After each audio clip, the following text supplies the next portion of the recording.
Well, hello everybody. Welcome to the ending of Wagner Day. All good things must come to an end. It is the twilight of Wagner Day, and I am joined once again by Gifts from Gifts Ungiven. How are you doing, Gifts? Good. Good. How are you? I'm doing great. It's been a great Wagner Day, and I've thoroughly enjoyed all of the contributions. And let me just say at this point, uh, a massive thank you to everybody who's taken part.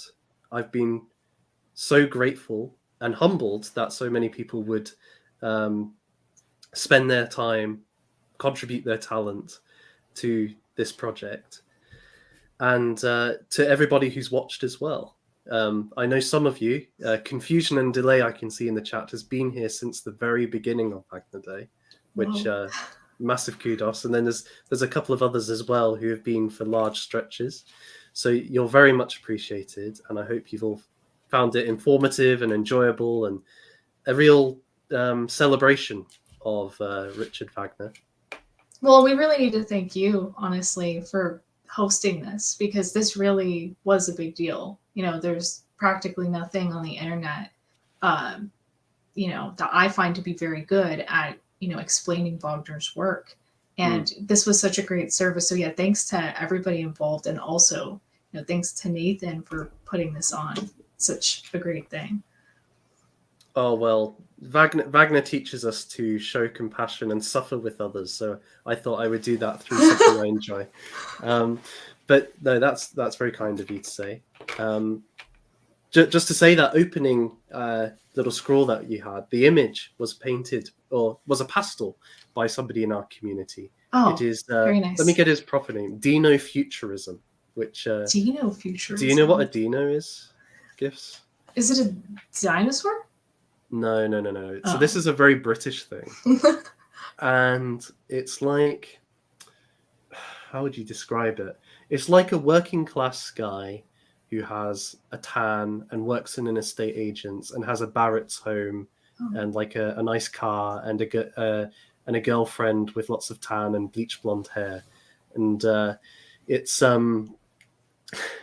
it's kind of like a stereotype character who's emerged in the last 10 years or so in the UK. So Why? Why has this person suddenly emerged? Oh, that's a good question. I guess it's like there's this sort of person probably has certain skills which allow them to ascend in the current economic system to a degree of certain wealth, but also they're quite materialistic, and I guess the stereotype is they don't have like deep thoughts about the world. It's like a very shallow view of life. Gotcha. I've got my girlfriend, got my car, got my football. That's it. So they're kind of like a hybrid between a normie and a Chad. Yeah, maybe. Okay. I think I kind of get it. That's unfortunate. That you guys have dinos.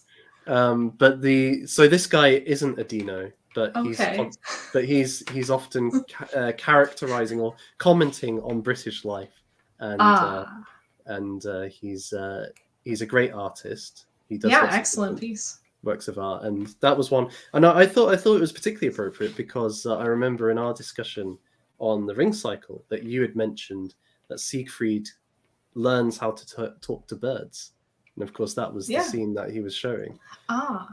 Very nice. Yes, and this is actually another piece by him behind me here. Behind him. The knight, the old knight. He's looking very sad, doesn't he? Very lamentable. He does, but I like it from what I can see of it. Yes. So that's good. I'm glad you like it. So I'm going to put his Twitter in the chat so people can follow him. Follow Dino Futurism. It is the way forward. But yes, and we will be seeing some more art later on from Giant Geo himself, the legend, the myth, the man. So that will be great. Great man. Yes. And of course, we've just seen some of your own art and music gifts. Can you Yes. talk a little bit about the inspiration behind that? Yeah, so it's from Wagner's Transhauser. It's about a guy that, I think he actually dies. He dies, and then he goes to what is called Venusberg, or like the place where Venus resides. Hmm. And he lives with Venus for quite a while, and then he decides, well, this is lame. I'm getting kind of tired of all of the erotic, great things she has to offer. I want to be, normal and human again. And so I just think that the divine feminine is a very interesting concept, and I think it's cool to explore, especially as a female. And the piece is really lovely, and it's actually quite simple. So I like to try, I'm aiming to try to understand classical music better, but I want to refurbish it so that it can, fit in a more modern context, not Hmm. postmodern context, but, maybe take, modern instruments and stuff like that and see what I can do. So that's really all I was trying to do. I guess it's synthwave, Hmm. or inspired by synthwave music to a certain extent. I reckon it's probably one of the few, if only, example of Wagner set to synthwave. Probably. Probably, yeah. You can I claim think that. so. Yeah, Yeah. your contribution to history. Um, so the just for folks in the chat, we're going to chat about Wagner for a bit, why we think he's important, some of the issues we think that he can contribute to within the sphere. But if you want to send in your comments or questions or anything that you've kind of picked up on about the day, please send in a super chat, and we will look at it and address it at some point during the show. This is a kind of free and easy ending to Wagner Day, a bit more chilled. So it's, doesn't have to be serious either. But yeah, I guess that kind of leads on to then the question of, like, so you want to kind of bring this music, these ideas into the contemporary setting. So why does Wagner appeal to you then in that regard? What is it about Wagner which lends himself to that approach? Well, one of the biggest issues in art that I see a lot of people who are more traditional or right wing have is that when they tend to make music and art, it's not very good. And the reason why it's not very good is because, I'll be totally honest, it's usually not very good. And it's because it's very cliche, or the topics that are being dealt with are kind of, um, lots of the reasons why we don't, do conservative art or do right wing art or whatever, traditional art. There are a lot of really good reasons for why we don't do those things. Or there are conceptual ideas that like bar you from doing those. Mm, So I think Wagner kind of answers and solves a lot of problems that a lot of a lot of things that people think will be the fix for our contemporary problems. They actually don't, but I think Wagner is actually a really good answer. And I think it's one of the reasons is it's not kitsch. That's really, really key, is that kitsch is basically, a fake sort of sense of feeling mm, towards beauty and love and you know all of those more positive emotions, which I feel like, you know, generally speaking, you're kind of barred in the art world from, you know, kind of showcasing in your art and music and stuff like mm, that. Unless if you're a part of certain demographics, but we won't get into that. But in any case, the point is that I think Wagner is really good at um, dealing with a lot of those issues. So it's traditional. It's their right emotional tone or mm, set of tones. It addresses things properly and just a variety of ways, if that makes sense. That makes a lot of sense. I was thinking about LARPing as maybe related to this as well. So Yes. you'll get a lot of people essentially wanting the trad life. So they will dress up maybe in clothes. They will, instead of having a microwave, they have an old-fashioned microwave. Yes. They'll take pictures of themselves picking strawberries and things like this. And the issue with it, in part, is that what they're trying to retrieve is the form rather than the spirit in which that form was a manifestation. It's kind of hollowed out. It's a skin to wear, but they maintain many of the values that they like are tied in with modernity. The very fact they're taking pictures of it to put on Instagram suggests that it's not a trad life that they're actually pursuing, because that's not something the folks who wore medieval dresses tended to do. And I think it's the same thing with the art.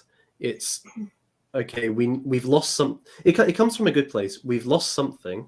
We've lost maybe a sense of the sacred, a connection with nature, right relations with each other. This previous period had those things. So if we inherit the forms, if we take back the forms of those things, we'll be able to get them back here. But of course, those are just the external manifestations of internal or existential ties, and they are not the cause, but the physical representation or manifestation of them. So it's getting the order the wrong way around almost. And I wonder if that's why it feels stale or artificial, because you're seeing the thing without the spirit inherent in it. Yeah, well said. I think that that's what it is. I think you absolutely nailed it. We live in a very materialistic world, or sort of we have like tendencies to think in a materialistic way, and so it makes sense that we would, when trying to go back, if you will, we would have this problem. And yeah, the key thing is the spiritedness that's basically been removed from everything. And so yeah, it's kind of just this hollow shell of its former self, and that's why nobody actually likes it, so Wagner, I definitely think is he's key, because he's like getting to the root of things in so many ways. And during his time, honestly, a lot of the problems that are present today were present during his time as well. Excuse me. So yeah, during his time, he had similar issues, and he was able to properly deal with those issues. And I just think that who better to look to than him. But yeah, it's that spiritedness that's important, and it comes from a root. So we have to get down to that root and see what that is. I totally agree. And I just remembered that Wagner actually has a quotation about this. So I'm going to try and find it, because I think it really fits with what you've been saying, Gifts. He's talking about Greek tragedy, because something that we've been talking about throughout the day is how he thought Greek tragedy was the kind of paragon or ideal of what art should be. This total artwork integrating all of these different arts, representing the spirit of the nation to the Greek people. And in part because it's an organic expression of who they are. It's not something foisted top down. It comes from them and corresponds to both their virtues and their flaws are seen within this art. But then he goes on to say, well, what about then if we just try to recreate Greek tragedy? Why don't we just do that sort of thing? And he says the following: but only revolution, not slavish restoration, can give us back that highest artwork. The task we have before us is immeasurably greater than that already accomplished in days of old. If the Grecian artwork embraced the spirit of a fair and noble nation, the artwork of the future must embrace the spirit of a free mankind, delivered from every shackle of hampering nationality. Its racial imprint must be no more than an embellishment to the individual charm of manifold destiny, not cramping it. We have thus quite other work to do than to tinker at the resuscitation of old Greece. Indeed, the foolish restoration of a sham Greek mode of art has been attempted already, for what will our artists not attempt to order? But nothing better than an inane patchwork could ever come of it, the offspring of the same juggling endeavour which we find evinced by the whole history of our official civilization, seized as it is with a constant wish to avoid the only lawful endeavour, the striving after nature. No, we do not wish to revert to Greekdom, for what the Greeks knew not, and knowing not, came by their downfall. That know we. Great. So I think you can see there that he's very strongly against just retrieving an old form and employing it, that it actually has to correspond with something of the... Well, there's two things. The Greek mode doesn't correspond to the German people's nature, right? He kind of points to that. They didn't know things that the German people came to know, and in his view, it's the German culture has this sense of the tragedy of life and the need for compassion, the renunciation of the will, which allows for love of other, which is the highest perspective, and that's why German culture is the highest.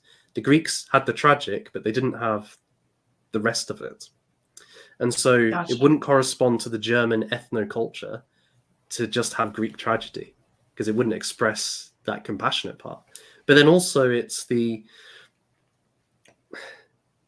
would just be the form. It wouldn't be the spirit itself which is motivating this recovery. It's not an organically proceeding from any artist in that day. They're just saying, okay, how can we put this form back into place? And you could take that with any kind of rules based of, oh, why don't we restore like the Meister Singers Guild that's at the heart of the Master Singers? Wagner doesn't say we should do that, right? But you could take that interpretation away from the opera and be like, okay, I'm going to found the guild, and we're going to meet up every week and sing songs together in the old German style. It's not really what he thinks that would be inauthentic. It would be inauthentic, and that's actually the challenge that we have, is that we need to refurbish old ideas and make them applicable to the time that we're in right now. If I think it's definitely a big mistake to think that you can just simply completely and entirely go back and then, replace what we have now with what we had back then. So that's definitely a big problem. So it's people like Wagner that are really good at refurbishing. And so that's a little bit more of a complicated thing, knowing how to do that properly. But I think it's very few people who actually, get to do that. And Wagner is one of those people. He was just so extremely ambitious. And to be an artist of his caliber, you have to, understand the political problems of our time. You have to understand the aesthetic problems of our time, like every aspect, the philosophical, just all of it needs to be understood by one or like very few artists to be able to properly analyze what needs to be done. So yeah, you never want to completely throw away the past, but you cannot just have a carbon copy of what we had before. Yeah, it won't work for the reasons that you just stated. At the same time, though, he's not just, and you've just alluded to this, he doesn't just abandon the past. Like we've been talking about retrieval all day.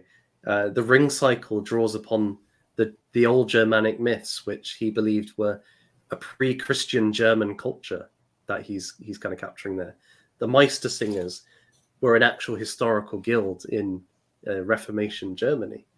And then Parsifal draws upon the romantic medieval Holy Grail traditions and so on. Yeah. So on the one hand, he's deeply acquainted with the older art and is drawing upon it in a very strong way. On the other hand, he's definitely not just trying to imitate it. He's doing something new with it. And in a way, that's more consistent with the tradition than just pure imitation. Colin Cleary, who was on near the beginning of Wagner Day, we had a conversation about Wagner's relationship to the German mythology. And he made the point that all of the skalds who were wrote those German myths didn't imitate previous people either. They also were creative with the source material. They combined it in new ways. They drew out new insights from it and presented different versions of the same tales than had gone before. You could maybe see it in the Bible as well, the four Gospels. They're not identical retellings of the life of Jesus. They have different versions of events. They maybe combine events or draw out different insights, especially the Gospel of John with its more theological, philosophical interpretation. So Wagner stands in that kind of relationship where he's actually being true to the creative tradition that he's engaging with than if he just tried to copy one of those previous artists. Yeah, and so to add to this, to be able to make the most spirited product and not just a carbon copy, you need to have you need to understand the problem that we're facing now, what the problems were in the past, in order to be able to see where you go next. And so I think it's if somebody can't explain something very well, that probably indicates that, well, okay, if you can understand something and you have a full, all-encompassing understanding of it, you can explain it really well to people.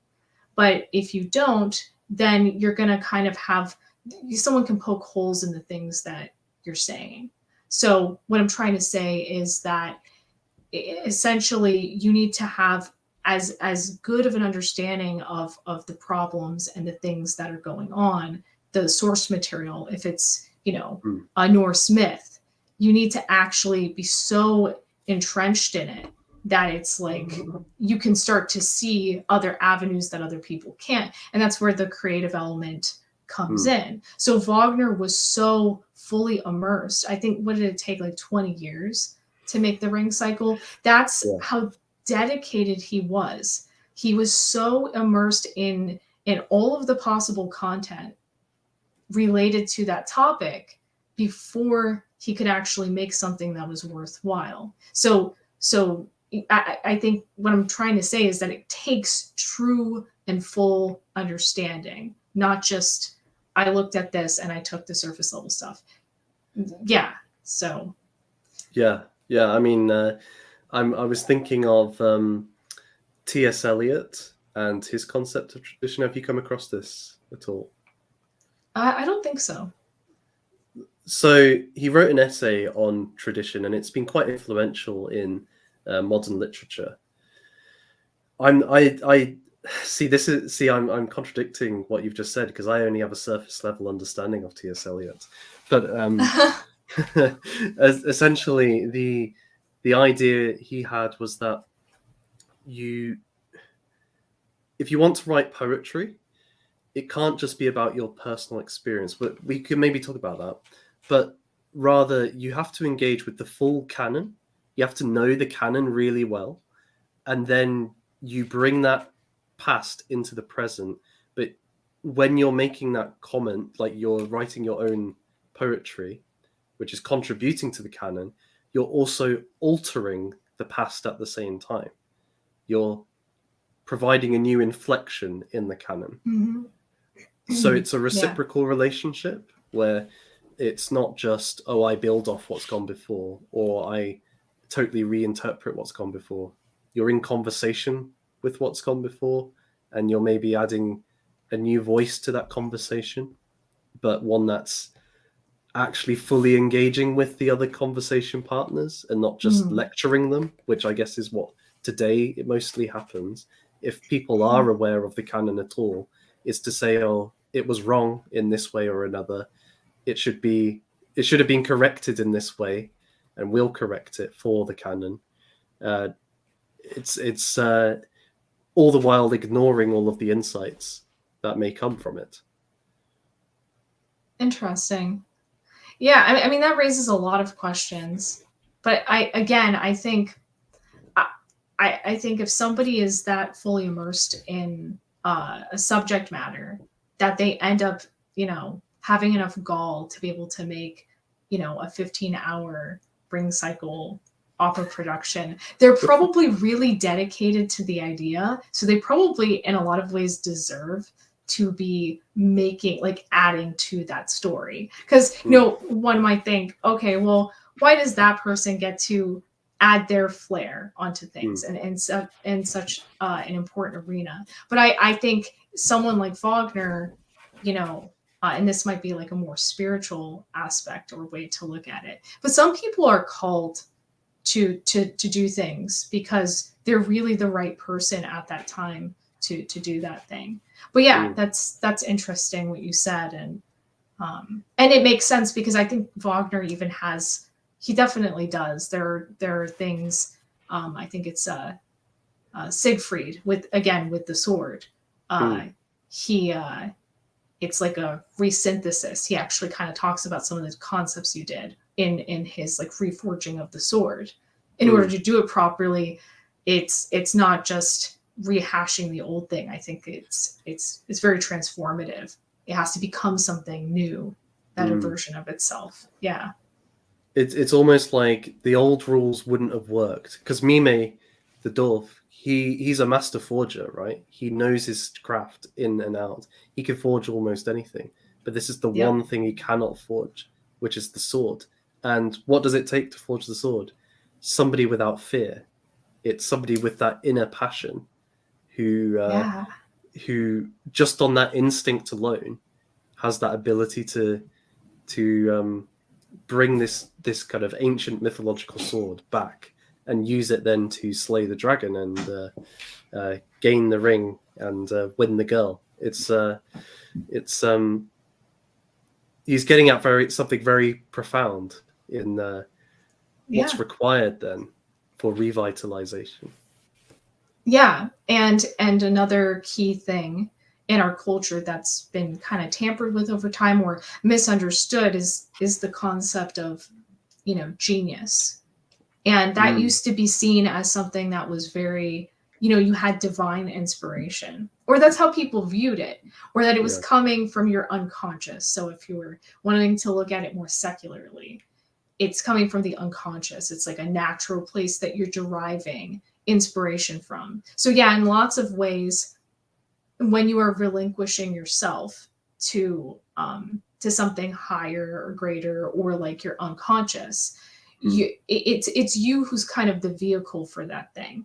And so you leaving your mark is actually, it's not you that's leaving the mark, it's something else deep within inside of you. And so that's definitely like a very key thing to being able to make art that's really great and to do what it is that you're explaining. So yeah, genius was once understood to be that, but now it's become very selfish and self-motivated, and that's why art is just one of the main reasons why it's so bad. That's a great point, and I think we can see examples where Wagner actually shows his recognition of this reality in his own, in the Master Singers or Die Meister Singers. There is this young man, Walter, who is pursuing.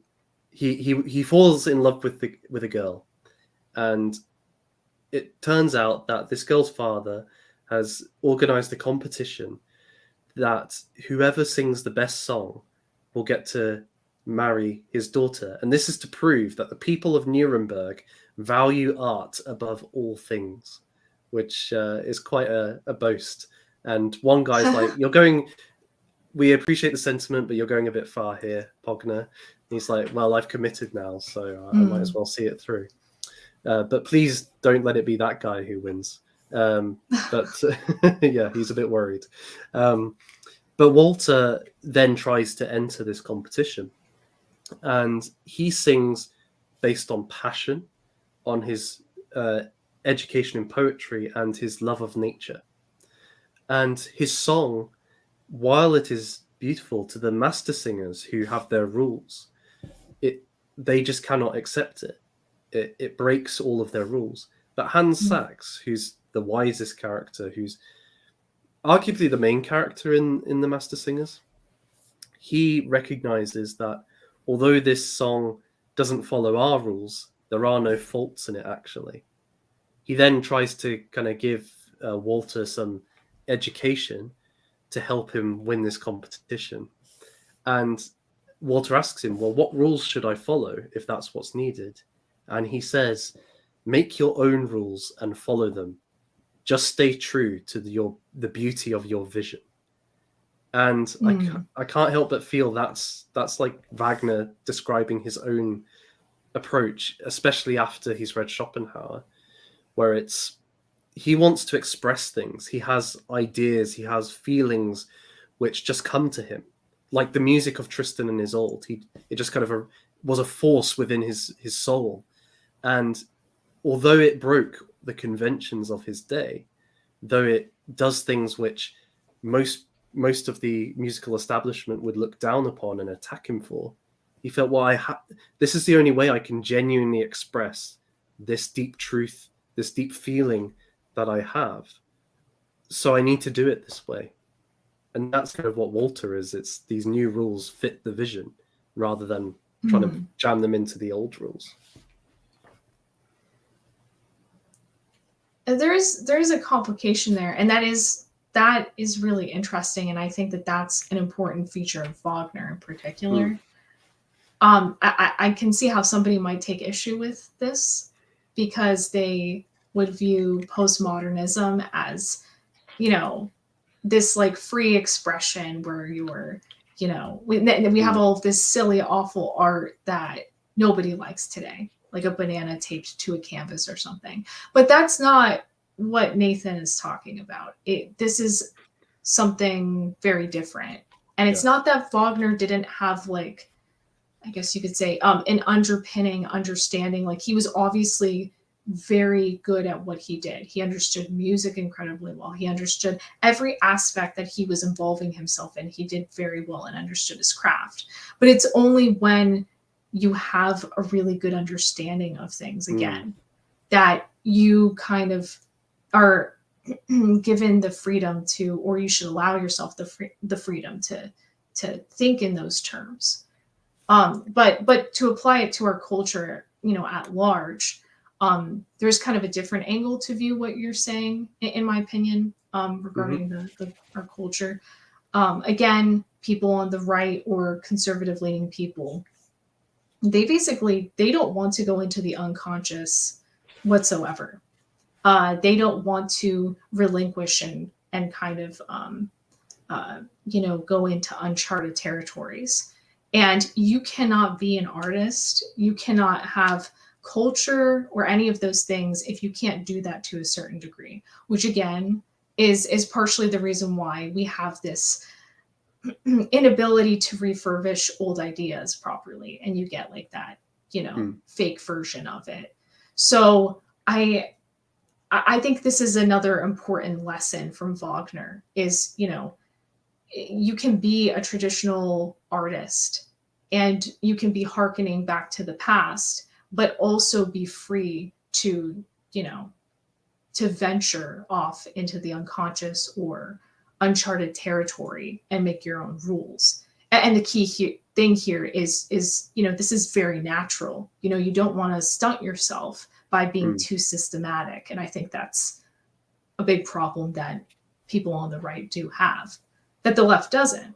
So I would actually push back against what you've said there really? about the left right. Like, I agree with you about the tapping into the unconscious is necessary for the production of great art. And there is a danger with that, but we can come to that later. I think, though, if you look at a lot of the art today, like you mentioned, like a banana on a canvas or whatever, or a lot of it's to do with like decolonization, equity, things like that. That actually to me strikes me as a very rationalistic dogma that then gets put onto art or the creation of art, and people are forced to repress natural instincts. People That's are forced true. to deny what they think is beautiful or genuinely good art and say, "Oh, this thing is worthy of our attention." And I actually think your videos kind of hit on this too, Mhm. because you have this computer. Is it a 1984 Mac? Is that right? Yeah. Yeah, and it kind of like shows you like art, like this is the art you should be enjoying. And it's these horrific things, and then one of them you go to an art gallery and it's like, oh, I'm in an art, like I'm seeing art now, and just your expression shows like, oh, there's an instinctual response to that, that Mhm. the horrific images that you had before, and it's like, why would somebody make this? That's your natural instinct talking, but they so I think that there's actually, you could argue that the left today is heavily denying intuition, denying real genuine feeling, and maybe there is, like, they talk about experience, but it's filtered through something very heavily, rather It than is. coming from their actual feeling about the issue. I think I know that. I actually agree with everything you just said. I don't disagree with that. So I'll add to what you're saying because that's an Okay. excellent point. Um, the this is a more complicated part of our problem, but we are definitely being directed uh, downward. We're directed into negative directions. It's kind Mm, of interesting that when they do want you to feel instinctually about something, it's basically the worst aspects of what you are that they want to bring mm, out of you. So when I say that the left does do this, that they're more unconscious, I don't necessarily mean that it's a good thing.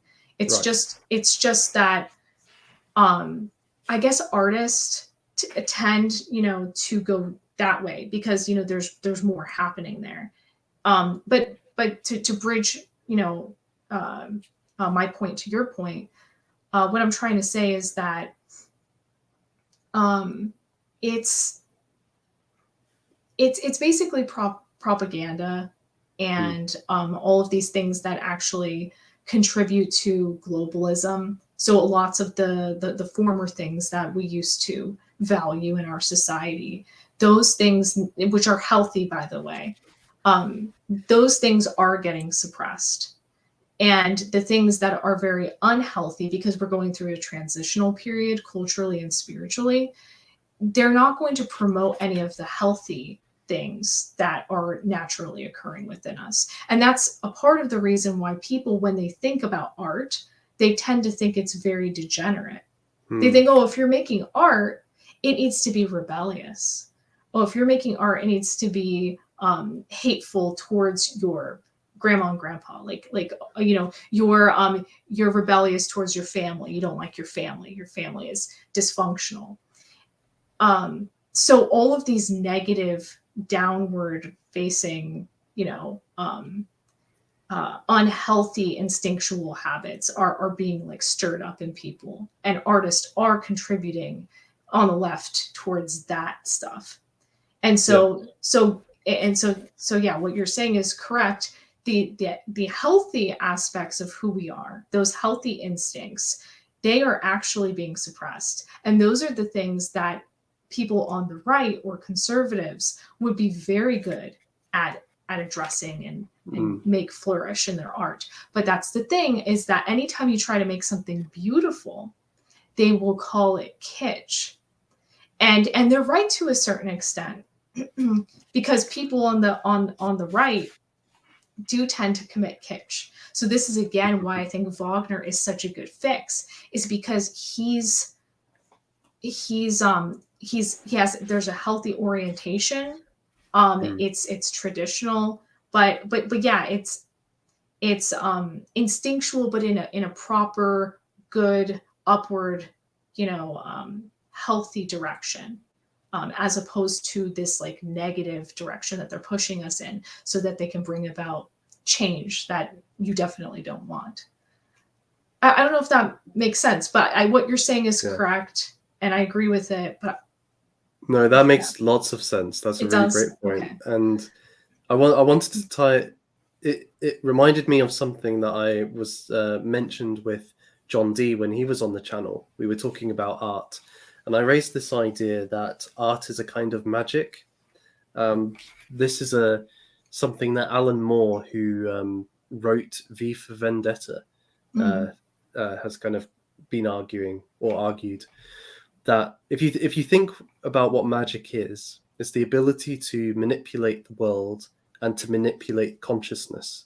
Machines could be seen as a form of physical magic, and Tolkien actually thought about them in that way. He described such physical alteration of the world as magia, which he then said machines are a form of magia. That's why he hated machines in part, because you can exert your will on the world in a way that's improper often. So he didn't have central heating, for example. He would rather have a log fire than central heating because it's. Well, I agree with that. Because it's magical. Yeah, exactly.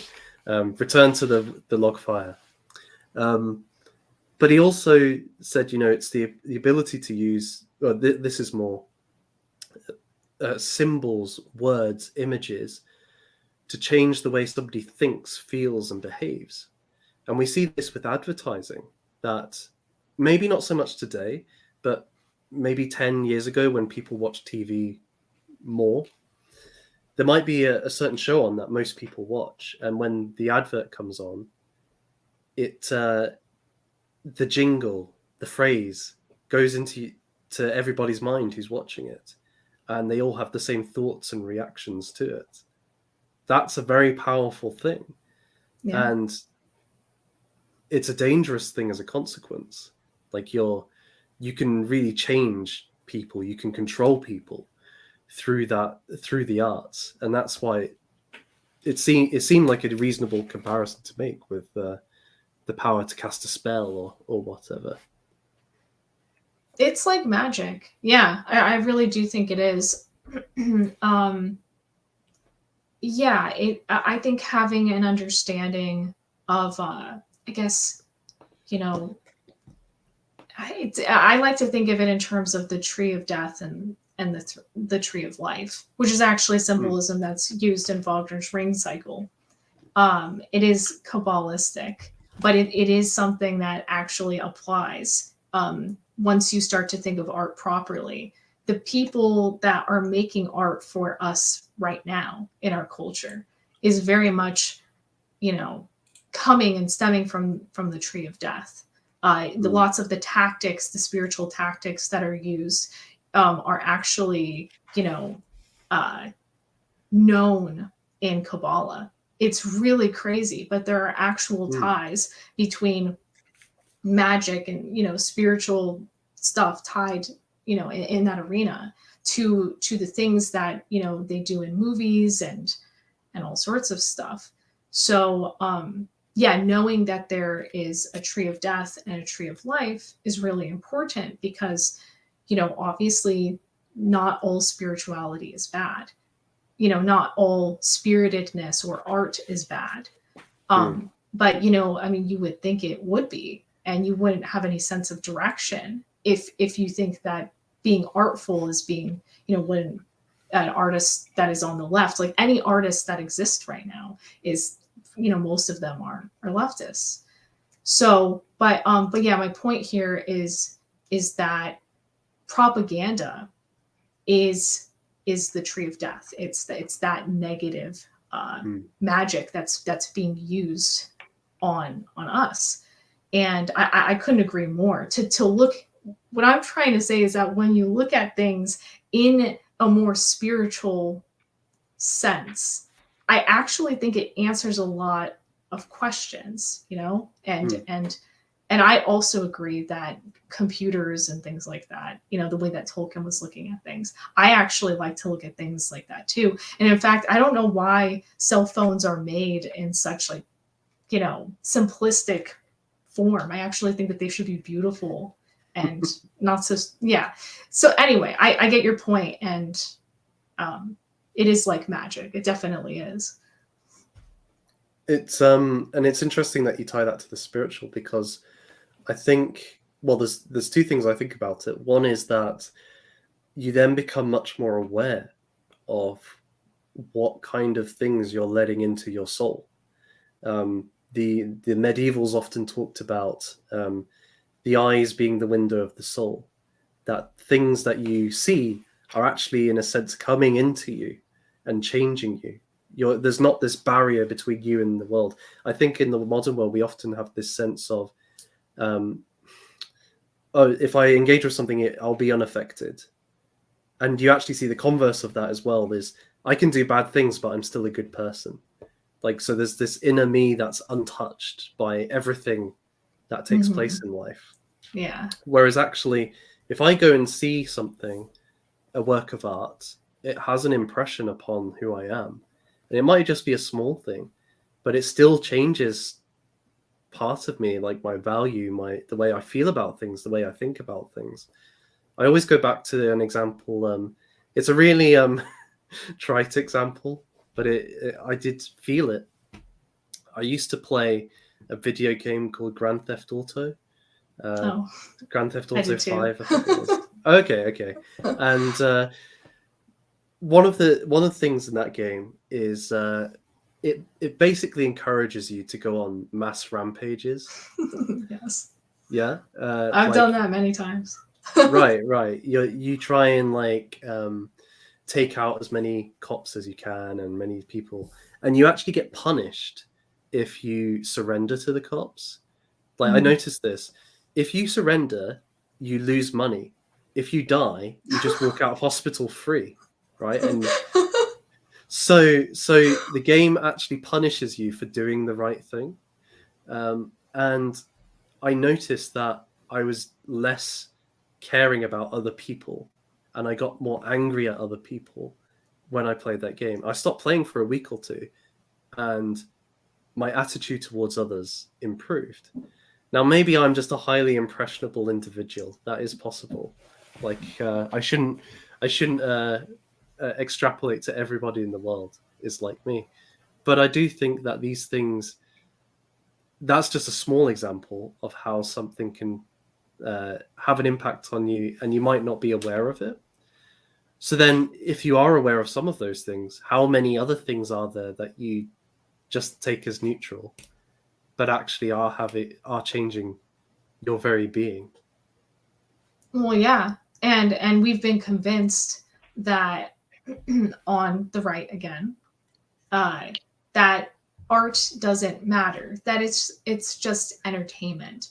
And it's only recently that people are starting to see how important art is. Architecture is extremely important because, as you said with the video game, that's like you're selectively deciding, I'm going to play this video game and you can walk away. But what about the building that you're in?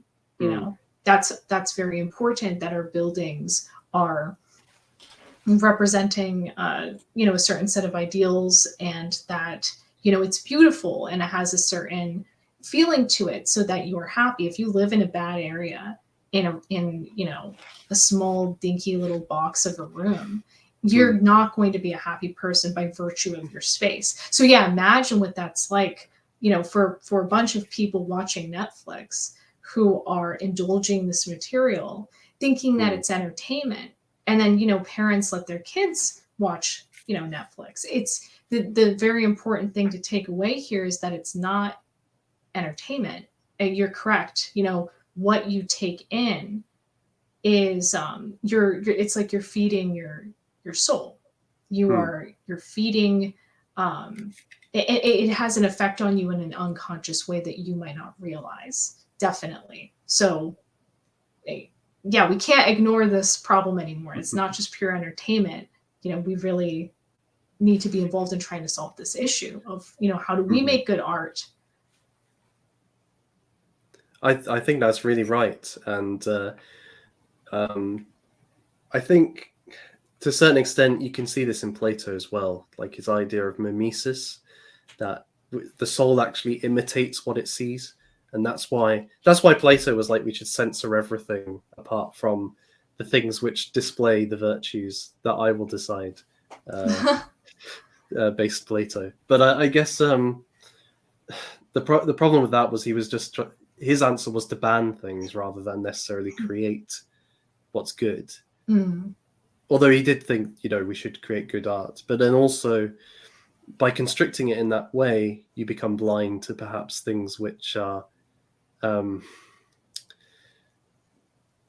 what we've been talking about, like allowing for the unconscious to direct it. If you have such tight laws on censoring, then Wagner doesn't create what he creates, I guess. Well, okay, so I think I actually think this is another problem that we on the right, have, is that we've bought this idea that censorship is bad. That oh, we don't want to be saying what is or isn't good art, because art is like this sacred thing, right? Like anybody can be involved in making art. That's what we feel. But it's not the case. There's no way for you to be impartial.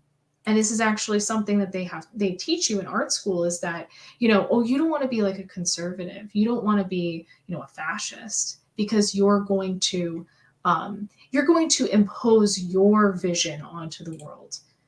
And, what's important to realize is that there's no way to not have for there not to be a curation of some sort that's happening, because truth be told, the people on the left who are constantly telling us, oh no, you can't curate things, freedom, right? They're curating things all of the time, whether you like it or not. You are you've been told to censor things, and there are certain things, like maybe not so much you and I, but most people are censoring things whether they know it or not. There's certain time periods people won't go to in their minds. They won't even inquire about those things. You're not really, we're not really just free and boundless like that. That's not something that actually exists, but we're told that that is a state that exists. So no matter what, you're curating things and you're deciding what is and what isn't okay. And it's just that we've given the left free reign to do that, and we've abandoned our posts. So that's what I would say about that. I think, I don't think Wagner would be, something that would get pushed to the sidelines. If we were, at the head of things, I think that would naturally just flow. But does that make sense? Do you think that that's a good point? Because that's the way I reckon with that problem. There's no way to not curate things. Oh no, I agree with you that we need to, like, there's always curation. There's always every state, every society prohibits certain things. There's never a completely free society, because how would it ever function? It needs to ban certain views, certain values, certain images, because there has to be that boundary where this is the way we do things. You see this in Carl Schmitt's idea of the friend-enemy distinction as well. Like it's there is the friend group, which is, it's not like your personal relationship. It's like, I'm on your side, and then there are those who are an existential threat to our existence as a friend group. And so when it comes to censorship, it's what your enemies do. Yeah. Now people think, oh well, this only belongs to totalitarian regimes, but the truth is that functionally every system has a totalitarian aspect to it, and we're seeing that more and more in our own societies. That maybe it was hidden before or less obvious because we didn't have the internet and things like that, which can show light on it. But actually, there's always been certain things which are not permitted. There are certain views which are prohibited.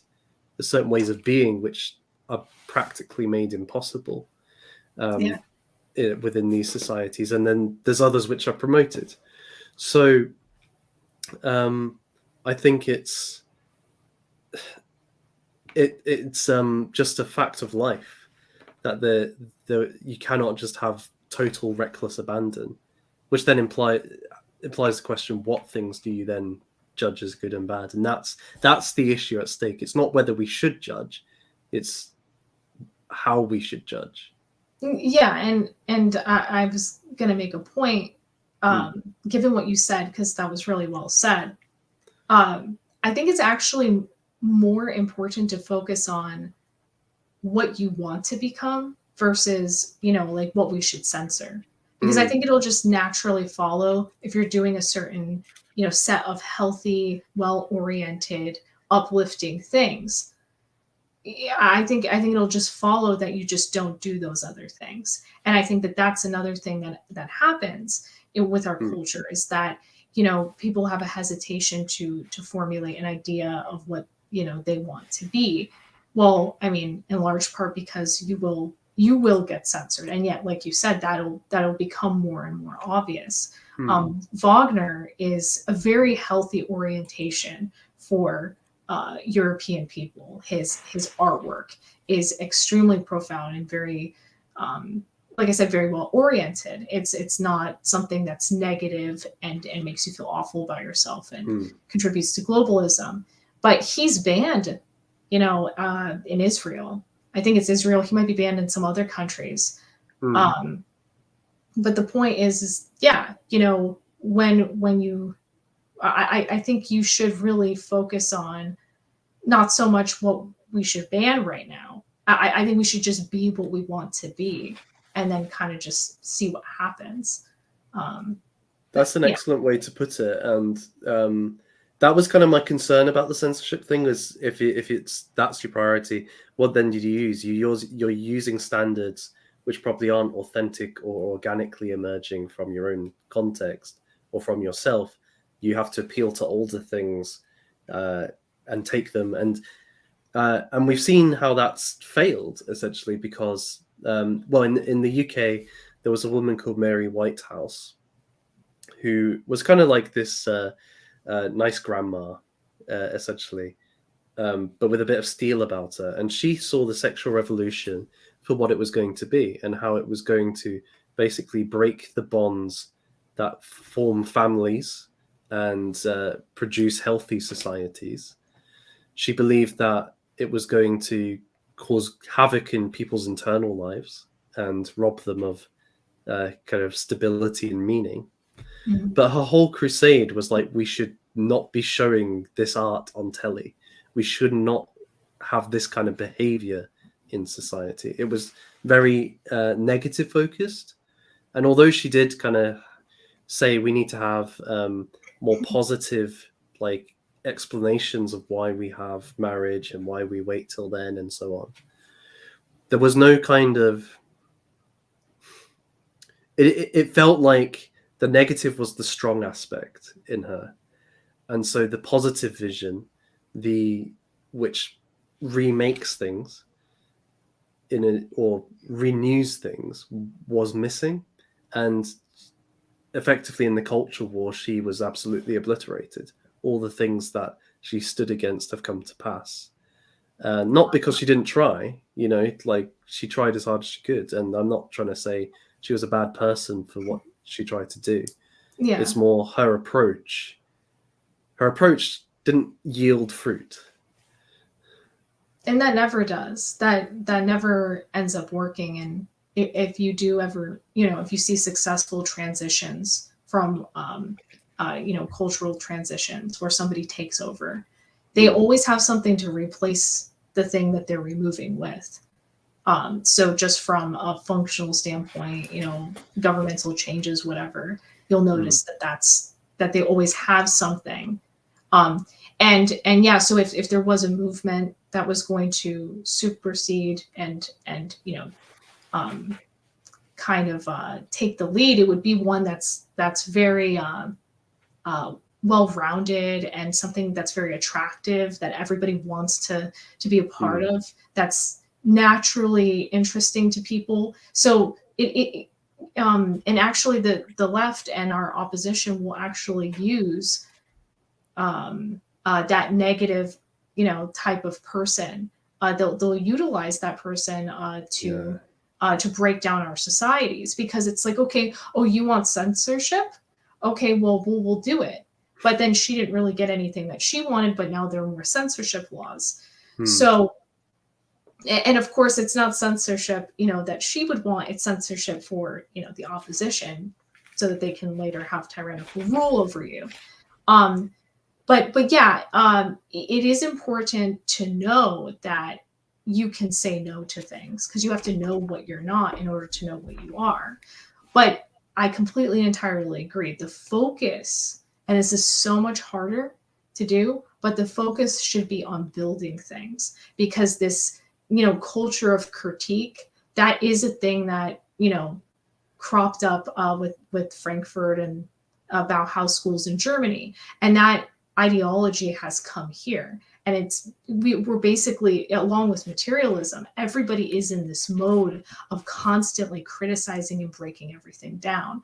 And it's practically the only thing that people know how to do. So yeah, it's not productive and it's not attractive.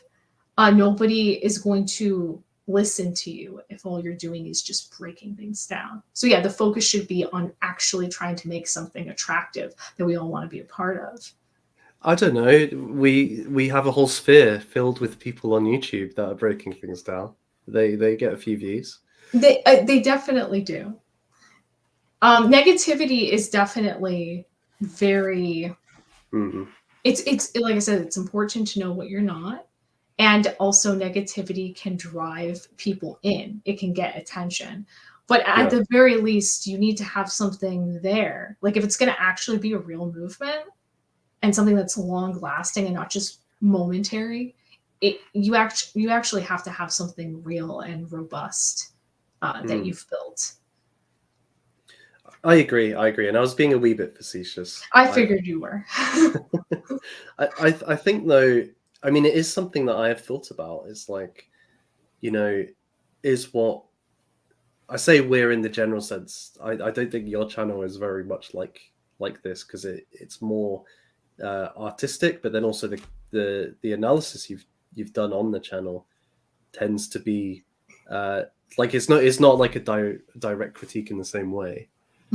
Yeah. But like discussions, political discussions, philosophical discussions, these have some value because it can help people to see things that they might not see otherwise about the world.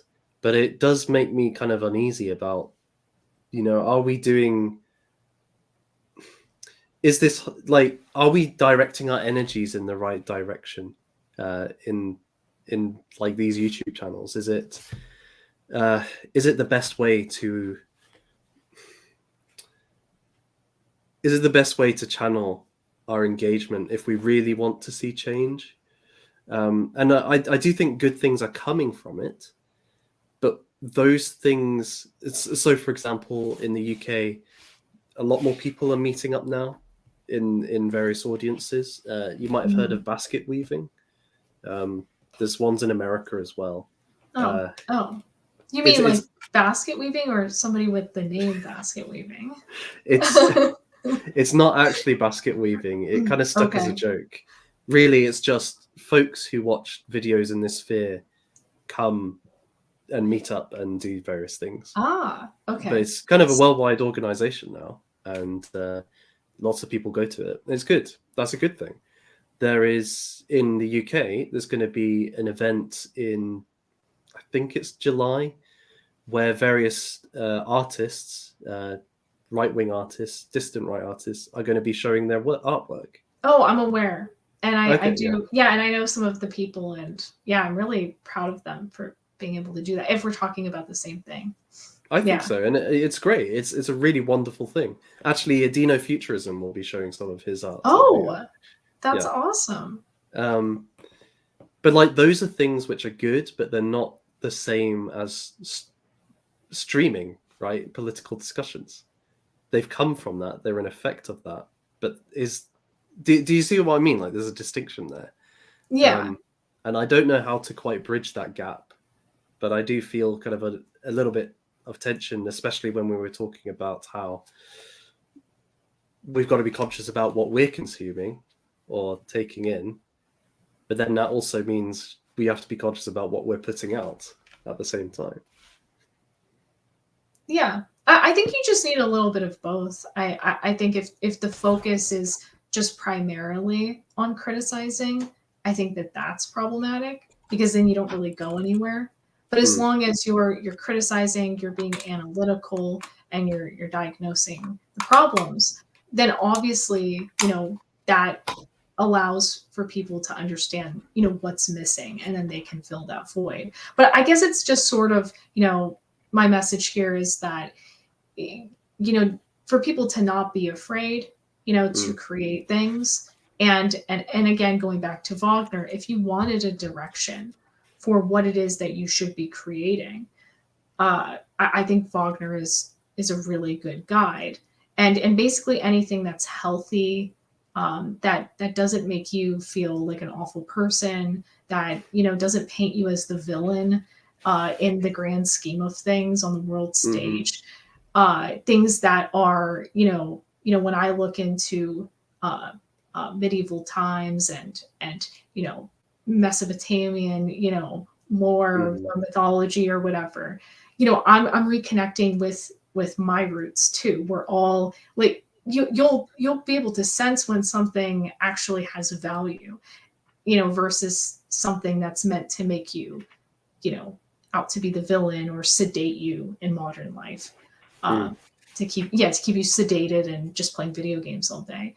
But yeah, you need to be able to criticize and diagnose the problem, but we shouldn't be afraid that there isn't a place that we can go to. There's obviously a route, and once we find that route, we all just need to make content, art that surrounds that root idea. I think Wagner talked about that too. Yes, and I thought, see, that's an interesting one. Instead of content, making art, like even the framing of it, like we need to think in terms of, yes, we're not making just content to be consumed. We're making art with a certain purpose, with a certain integrity, with certain values, and we're like, if I approached my YouTube channel in terms of making art, I would probably be a lot more conscious about it and deliberative in some ways, and I think that would probably be a good thing in that respect. Yeah, that's well said. Yeah, I think that's the proper way to look at it. There was another thing as well that I was thinking of. Something that I think is really important in terms of Wagner is, there's this line in the Meistersingers. I promise I don't just quote the Meistersingers all the time. It's just okay. On Wagner Day. But there's this line towards the end of the opera that Hans Sachs gives, and then all the people sing it back, which is a great moment. And he says the following.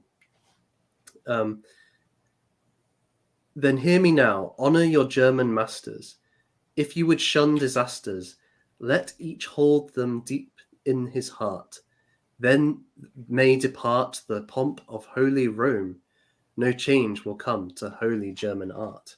And what this is actually a bit of a poor translation, because it's really like the Holy Roman Empire could disappear into mist. The political organization could collapse, as it did in the future, right? The Holy Roman Empire gets overthrown by Napoleonic France, and then the German people have to rebuild after that point. But if the art survives, then the people survive. The culture survives. Yeah. Then that ethno-culture survives, then that people can keep going. And I think of something like the Israelites or the ancient Hebrews. They were exiled from their land. They're taken into captivity by the Babylonians, but they maintain their religious tradition, the law, the practices. And so when they return, they've already got this body of things which unites them as a people. Whereas if the art is destroyed, then it seems to me the inference. I know maybe it's you can't logically follow this inference from that text, but I think it's implied. If the art's destroyed, the people are destroyed, and it doesn't matter what political system they have. Ultimately, they are degraded and deracinated, and ultimately fragmented. And I think that was one of the concerns Wagner had with modern industrialism, and with the presence of forces which were antithetical to the German ethnoculture, was that the Germans as a people would no longer exist, that they would essentially become the mass man, the blob, the person who's just totally indistinct and thus subjugated to some other culture.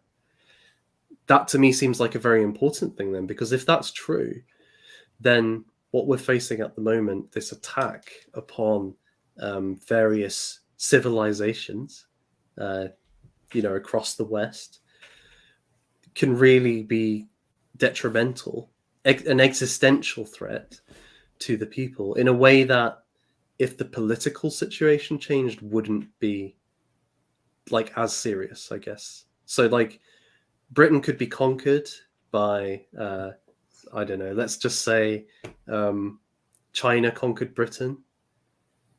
If the culture survived, then the people can keep going.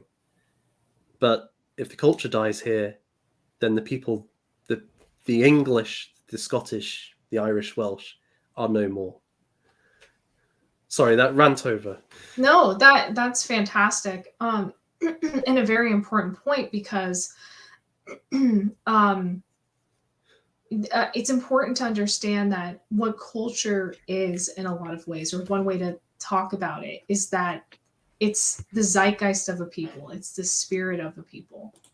So, like an ant farm is operating and functioning very properly, but what's kind of motivating them all to work synchronistically together? It's kind of weird, but if you think about it, there's almost like a spirit, like a spirit to the beehive, a spirit to the ant colony. And whether there is like an actual metaphysical spiritual thing going on doesn't really matter, because psychologically we know, if you study propaganda, if you look into how to control the masses, you will see that they have a certain psychology. And, Carl Jung is somebody who's great. He talks about the collective unconscious and all of that stuff. And this is something that through Schopenhauer, obviously Wagner ends up tackling in his work. But anyway, going back to your point, if you successfully strip a people of their spirit, their collective identity, that group of people will be no more, because you've basically, I guess you could say the body is still there, the people are still standing there, but their soul is gone. It's been removed. And what would happen in that case? Obviously that group of people would die. And one other thing to support what you're saying, there's this really great documentary. It's called Civilization by Kenneth Clark. Have you seen that one? I haven't, but I keep getting told that I should watch it. So it's really good. It's British and very dry, but it's excellent. It's really good. And he actually talks about how Christianity, I think it's in somewhere in Scotland on some like island or something, these Iona? Christians. It might be. Yeah. And these Christians have to get away from, some opposing force. They're going to die or whatever. And or is it it'll be Lindisfarne. The Vikings raided Lindisfarne. It could be. Yeah, I'm so sorry. I can't remember exactly the details, you probably would know. But you know, what ends up happening is that they have to flee their homeland, and they lose everything. It seems like, okay, this group of people can't survive. But Kenneth Clark talks about how on this little island where these people lived, they took with them jewelry, and it was actually the jewelry that preserved them as a people. That when they were, you know, outcast on this island for hundreds and hundreds of years, who knows how long, the jewelry actually preserved their identity. It's crazy, and he explains it really well. But just jewelry alone, you wouldn't think it could, but it holds the spirit of your people. Just something as simple as that. So that's beautifully put. And Jay in the chat says they raided Iona too, so it could be Iona as well. And this ties into something I was talking about with Paul Krauss on with Parsifal, was this you know, the religious aspect of life isn't just something incidental or something you can choose at your leisure. We may think that about formal religion, but we all engage with symbols that have meaning for us, and that they talk to things deep within ourselves, and they tell us things about ourselves. It's almost as if many of these symbols as well, they're not things which, like, why they become symbols is because they're not things that we just use. Like, they have a value beyond us, and we're impacted by them in a kind of way of just enjoying them for their own sake. Like, they have a value that's worth, they're an end in themselves. That's what I'm trying to say. They're not just instrumental to getting something else. We treat them as if they have such value that, like, we might die for them. So this idea, like, the standard bearer in battle goes down before he lets the standard be taken. Like, every soldier will fight to prevent the standard being taken by the enemy, and it's a terrible thing if the standard's taken. Or like the flag, right? The why does burning a flag have power? Because it's a symbol which stands for something about a collective people, and so desecration of it is attacking the very people. It's not just a material object in that regard. wow. So yeah, that's great. Yeah. I guess that kind of touches on the topic of the transcendent experience that somebody would have with a painting or something. And you know, that's something that Roger Scruton, who I really love, he talks about you know, having a transcendental experience with the artwork that you're looking at, and that one of the things that happened with modern art, very unfortunately, is that the way that we view the art has changed a lot. So lots of people now, you know, experience art as an object, and that's why the Mona Lisa is more famous for being expensive than, you know, the Mona Lisa is for being a great piece of artwork. And so yeah, it's not just you know, a flag. It means something because we give it meaning. And so, you know, paintings used to be also a vehicle to, you know, when you're looking at a painting of the Virgin Mary and Christ, it's not an actual painting of them, but it's the thing that's going to give you the experience it's like the vehicle to take you there. But it would require not being a materialist to understand this. Well said. Wagner would say that in a painting, you take the form or the figure, and the ideal that it represents is bound up with it. So it kind of conveys the thing which it is a particular instantiation of. So in that regard, then it gives you a deeper experience than just a sensory one, because it's conveying something more than what's just literally presented. And I guess the music does that too, in a different way.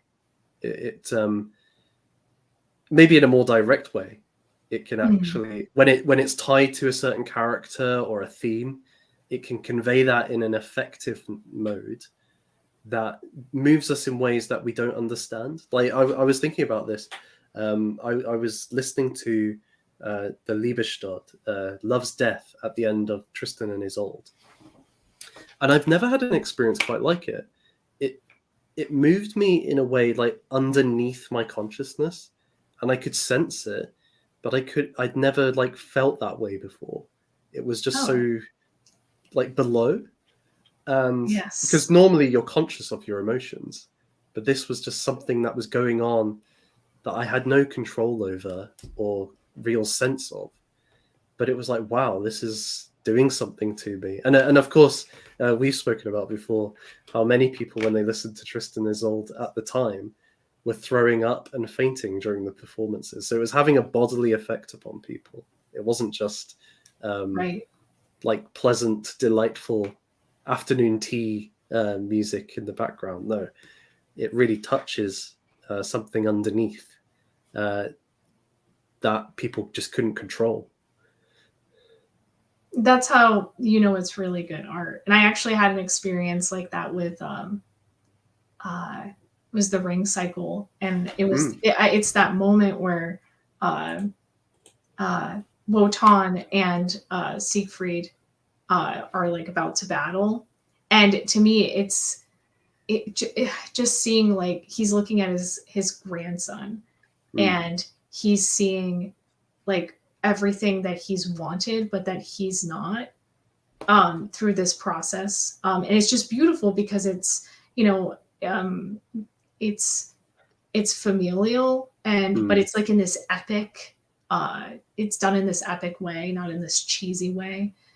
But for me that really struck me in like a way, like that feeling, I understand that feeling mm, in a way that I hadn't quite been up until that point. But yeah, that's when you know that that a piece is really literally moving you, and that's what the romantics especially they were able to do with people's bodies with music, is because they really understand, and this ties into spirituality a bit more. mm, If you do make music, especially understanding that you have chakras or chakras, whatever they're called. I'm not super into that stuff, but it actually does apply when making music. That mm, there are different parts of your body that kind of turn on when you're looking at something that's really like hitting your instincts. You on an instinctual level, and if mm. you yourself can tap into that, then you can reproduce that for other people, which is a part of the reason why Beethoven, when he lost his hearing, he could still make music, and actually some of his best music was made when he couldn't hear at all. So and that's the thing about classical music, is that you can actually like feel it in your body if you're listening to it the Mm. right way. So If you're giving it attention, like proper yeah, attention, yeah, not just in the yeah. background while you're doing something else. Yeah, you Um, have to feel it. You have to kind of meditate for a moment and yeah, like feel your body, and then like imagine like the movement of the music like up and down your spine or something. And when you do it that way, it is incredible. there's two things I want to draw up on there.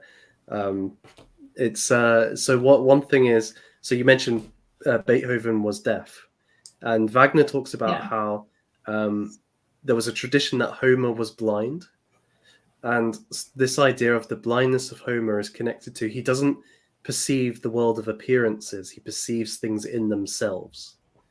So when Oh, that's how like the Iliad is so powerful, because he's this is a guy who's not drawing upon his sensory experience but the nature of things, and he makes that oh, connection with Beethoven. It's like he's deaf, so he's not just like heard this thing. It's actually like conveying something about metaphysical reality that he can perceive. that's um amazing. yeah, it's a great like That's so cool. idea. um but the other thing was what's the guy's name? Let me have a look on Amazon. I have his book saved somewhere. When you just put things in the basket so you can just remember what they are. Yes, I do. R.A. Schwaller de Lubitz was a guy who studied like ancient Egypt. And have you come across him at all? No. I think you'll really like him. He did like a 4-hour lecture on YouTube. It's amazing how long he managed to talk for. But That's he's just quite a while. Yeah. but he's super passionate about ancient Egypt, and he believes that they had this idea that and it's quite, it gets carried on into the Renaissance, medieval and Renaissance periods as well, that the human body had certain proportions that can be mapped architecturally, but these proportions also correspond with certain harmonies. And music being the thing which generates emotion, architecture can also generate emotion by sharing these proportional aspects related to the body. Wow. So he goes into detail about how the temple at Luxor is proportionally like the human body, and different parts of it are dedicated to different gods. And the harmonic kind of analysis of the architecture would give you an understanding then of, okay, this chord or set of chords is connected with the experience of this god, and that's why the building is built in that way here and connected to that part of the body. So then it gives you a very holistic and rich understanding of sound, the world around us, how they all connect in with our bodies and the emotions that we feel. Yeah, this ties into sacred geometry Yeah. Pythagoras, and then Orpheus, and how he was able to move all the animals around him with music. He was so good; he understood music so well that he was able to influence the animals. There's something called I think it's called cymatics. And it's really interesting. And so piano notes. So if you guys listening out there, type in cymatics and look at the images that come up. Each they're like if you hit a piano note, it actually has a visual that's like sacred geometry that it is producing, and it looks like stained glass. It's absolutely incredible. And so cymatics is a really interesting study because, we know that sounds that don't produce these beautiful pieces of imagery, they will make you feel awful. The more distorted, the more disorienting the visual produced by the sound, the same, you'll feel the same thing. And so the more beautiful and perfect that geometric shape that is produced by the sound is, the more beautiful it will sound. And something that's really fascinating is that lots of the symbols that we see around us in the world today, that are very ancient, like the swastika or something like that, believe it or not, is actually a cymatic sound. And so the people from the past would play instruments that they made next to water, and they would see these forms developing in the water. So it's a really interesting path to go down, just investigating sound. But it does connect to what you were talking about, Nathan. When I research cymatics, I do bump into a lot of the things that you just addressed. So the people in the past seem to understand that everything is built in a particular way, and it has a certain geometry to it, and that can even be extended to sound and music. So then when it comes to the total art work, you might say that is just reality. It's not like actually combining things. It's things are already combined. And Wagner, in a sense, cottoned onto that. Our mistake is thinking sound and vision, or the visual are distinct modes of being, or modes of knowing, or whatever. Whereas actually this cymatics, and this guy actually, he played like a 30-minute video of this during his lecture, and everybody just had to watch. But it was like they used sand, I think, to do it, and he showed how different harmonies did this. So yeah, then it's actually in reality itself, these things are tied up, and our mistake is thinking they ever were separate. Yeah. So my brother was telling me, I'm not sure if this is actually true, but if anybody out there has a better understanding of physics, apparently, we know that everything that you're seeing, everything you're experiencing is a wave. So, that would translate to what you're saying. A synth wave. A synth wave. Synth wave is the metaphysical reality of the universe. But yeah, so that would make everything kind of tie together, I guess, is what I'm saying. And yes. But there is one other thing I wanted to say along with that is I think the ring cycle is I think it harkens back to a lot of those ideas too. I think it's kind of let's see, how can I put it? I think that's too complicated. I'll have to talk about that at some other time. But I guess I'm just trying. I guess I'm just trying to say that I'm very aware. I'm starting to pick up on that Wagner was aware of a lot of these ancient teachings, and he applied those things to his work. And the ring cycle, I think, is one of the best examples of him. It's a very spiritual work. It's not just commentary on things. He's very aware of how to make you feel things and doing it in a certain way that, I don't know. Anyway, I totally agree. There's one thing that I think we should move to before we kind of wrap up, and that is Wagner and Nietzsche.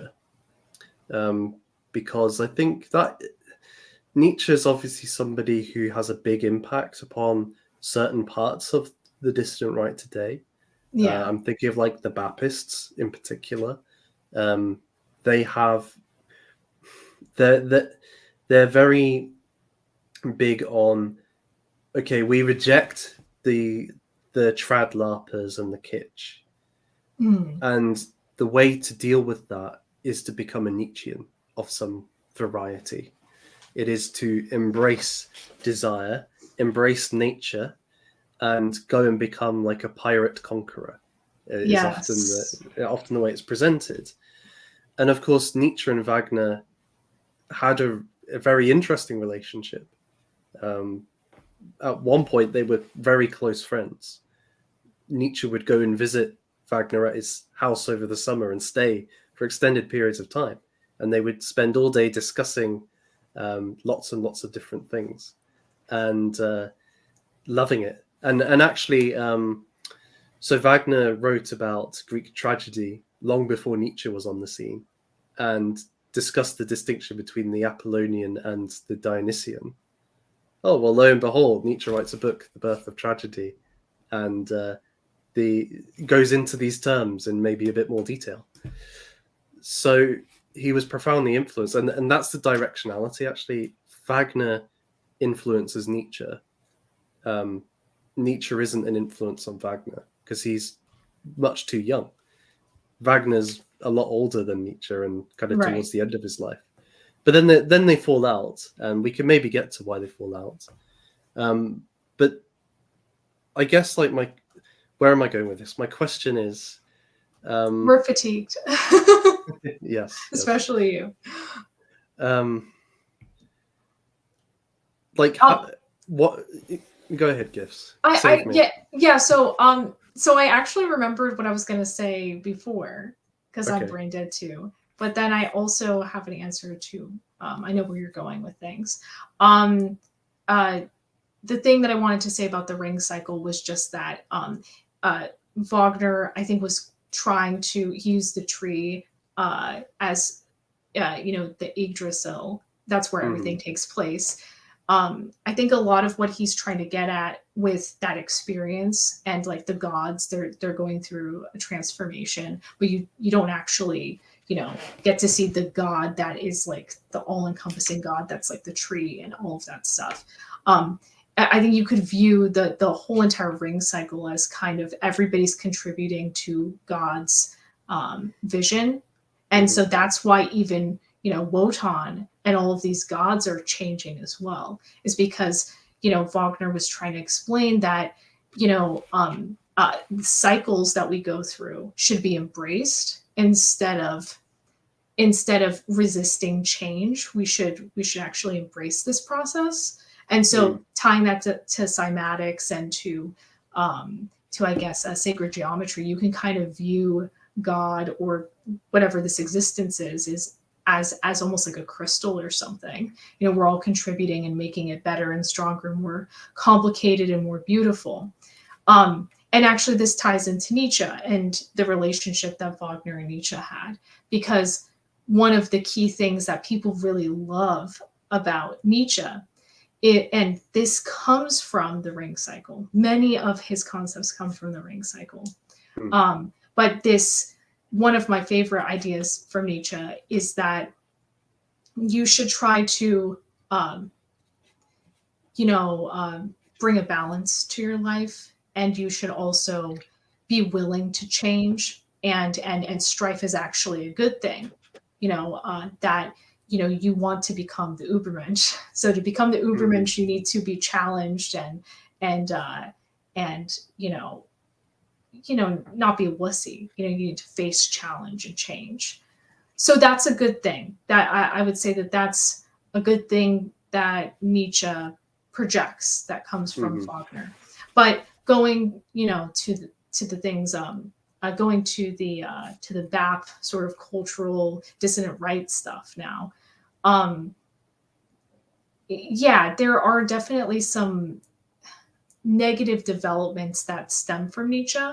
And one of the things that you talked about earlier is that when you can't not really be spiritual. There's no way that you can't be impartial in a spiritual way. You can think that you're not being spiritual, but you have some orientation, whether you know it or not. And so I think in the case of Wagner has a healthy spiritual orientation, and all of his work reflects this. Nietzsche, I think, has a very, oftentimes very satanic orientation. And he might be an individualist and he may seem secular, but the reason why I think his work is so problematic is because he doesn't seem to understand. He doesn't have God in the equation. So Jung would come afterwards and would kind of fill that hole, because Nietzsche kind of proposes, okay, for a lack of meaning in this world, what are we going to do to fill that void? And so he proposes the concept of the Übermensch. But this is the problem, is that because he's a product of his time and individualism was a big thing, he is in a lot of ways very much a materialist. And a lot of the Baptists and a lot of the people in the dissident right who are deciding to indulge Nietzsche and his ideas, they're very materialistic too, which is why they're really big on like weightlifting and stuff like that.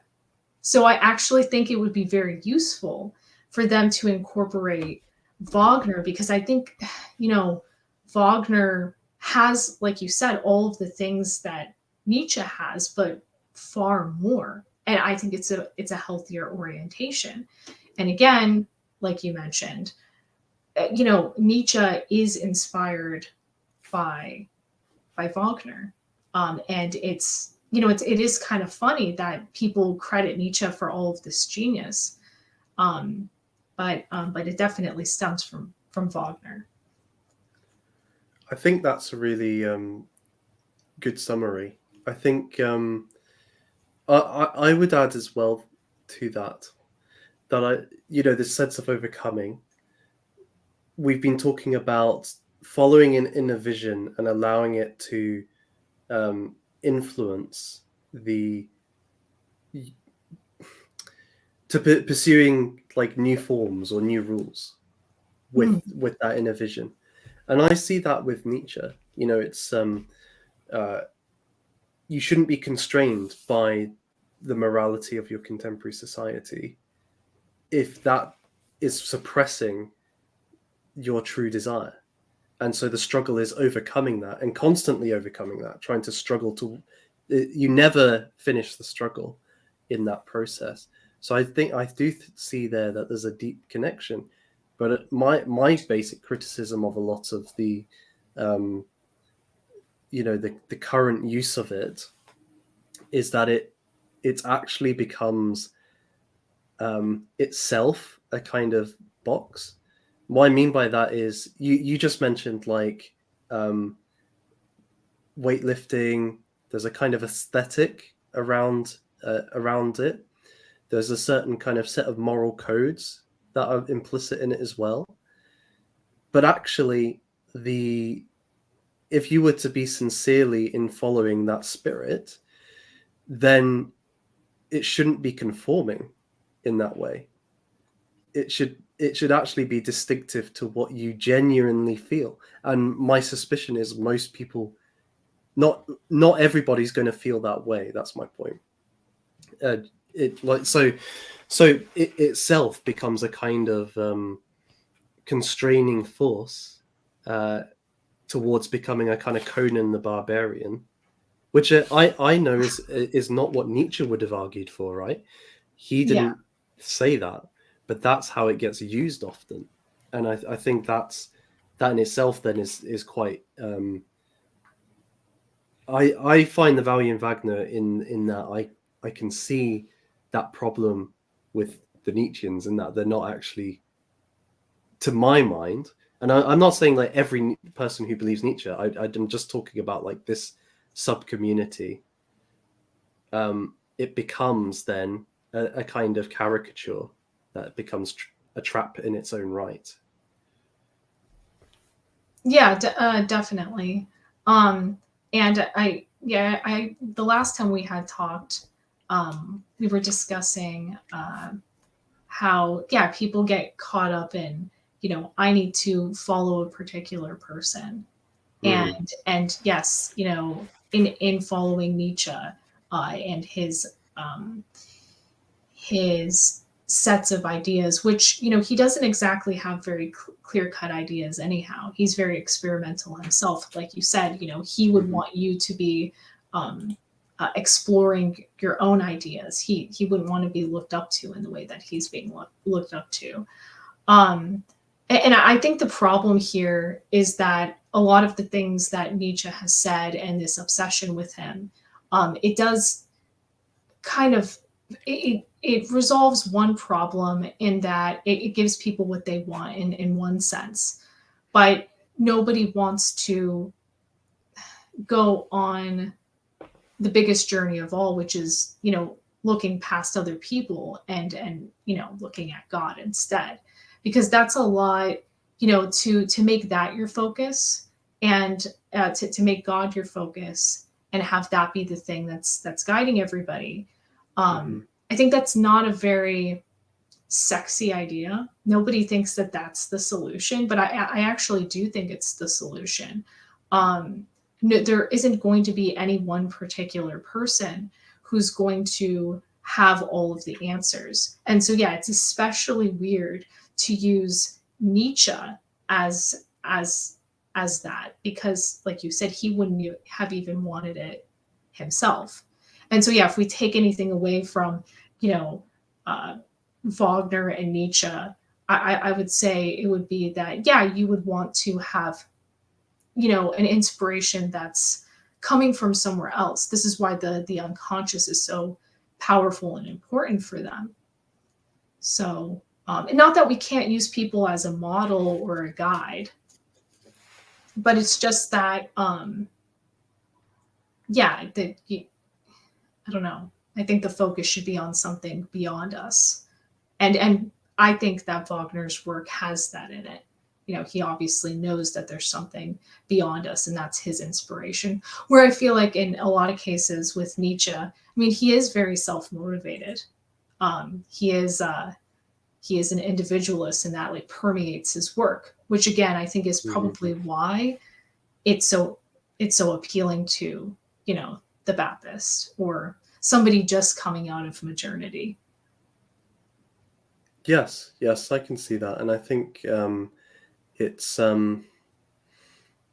it's a funny one too, because so Nietzsche, after having such a great relationship with Wagner, falls out with him and becomes one of his biggest critics, and essentially sees Parsifal, the final opera, as anti-life, because it's about the denial of desire and the pursuit of compassion and pity. And this, of course, is the sort of morality which constrains the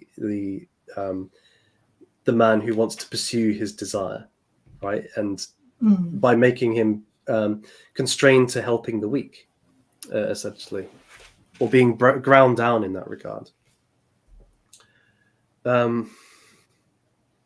Whereas I think it's funny on two fronts. One of them is he had those ideas about it, but when he actually saw Parsifal, he said, "How can anybody deny that this is beautiful music?"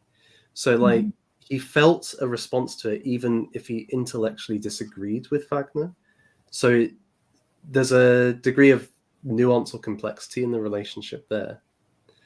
But then also there was a deep personal hurt that took place between the two. And I do think it is worth commenting on, because the relationship is so vitriolic after that point. Essentially, Nietzsche had been quite unwell, and he had been seeing a doctor to, you know, it was to do with his mental illnesses. And this doctor was a big Wagner fan and started leaking like the situation to Wagner, who was a kind of father figure to Nietzsche. That's how he engaged with him. And so Wagner started inquiring, and then he probably overstepped his bounds by making some suggestions. And during that time, it was believed that many of these psychological illnesses were caused by excessive masturbation, right? So Nietzsche says, Wagner says to the doctor, maybe we need to get him with some prostitutes or something like that, and then he'll be okay. I am concerned about this issue, right? This doctor then leaks this information to people at the Bayreuth festival, and it starts spreading around. And although Nietzsche himself is not there that year, others tell him, look, this is what's been said. And it's not just that this is what's being said.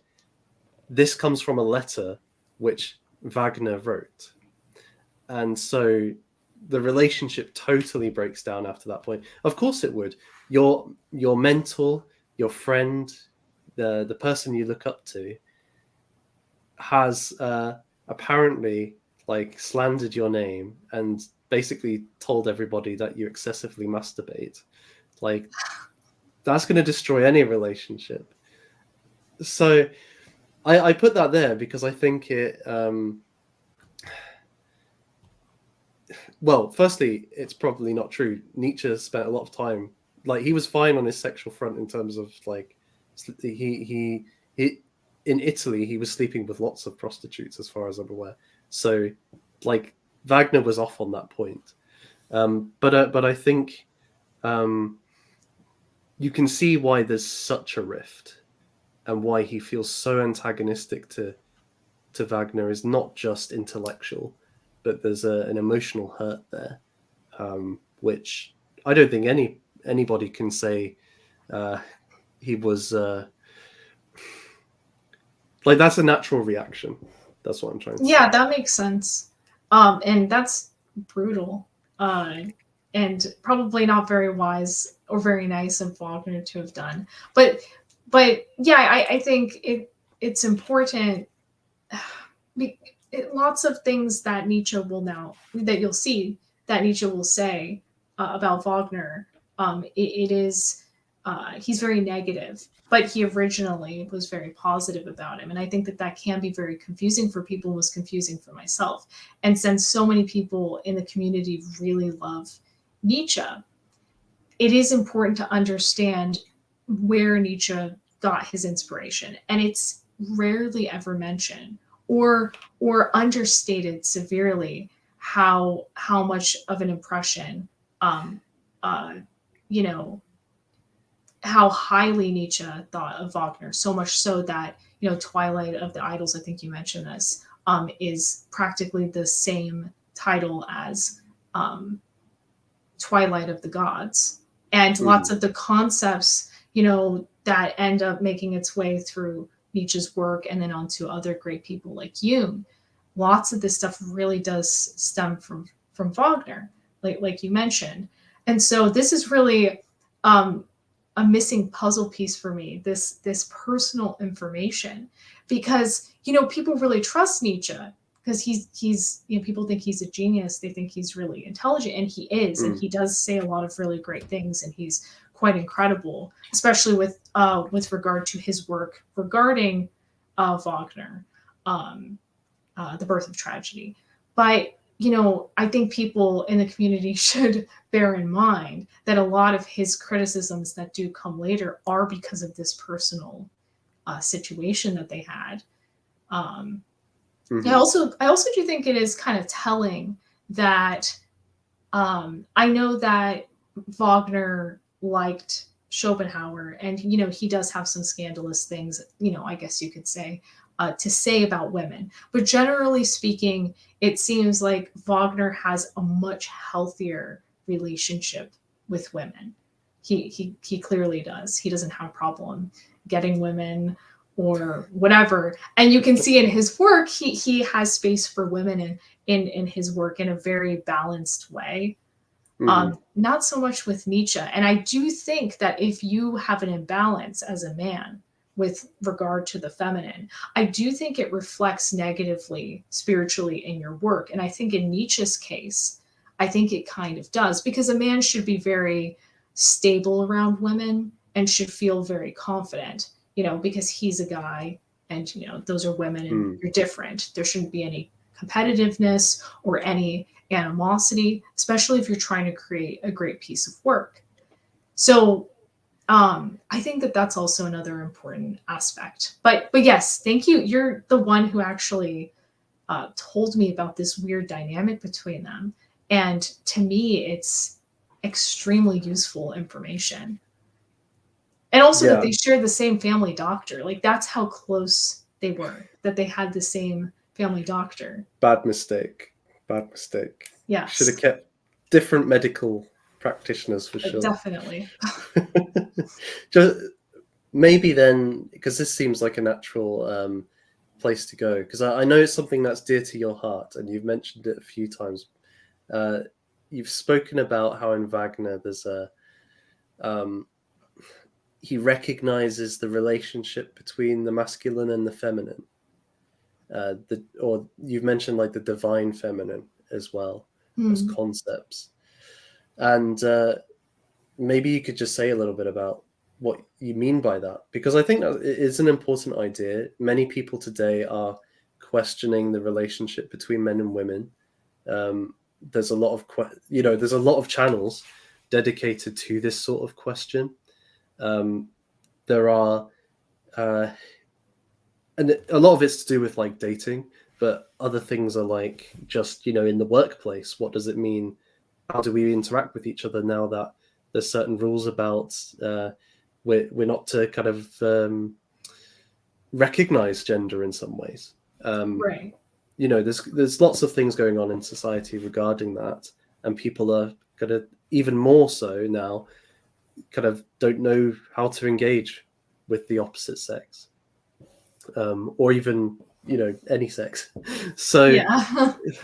so like why do you what do you see in Wagner which is helpful or illuminative in that regard?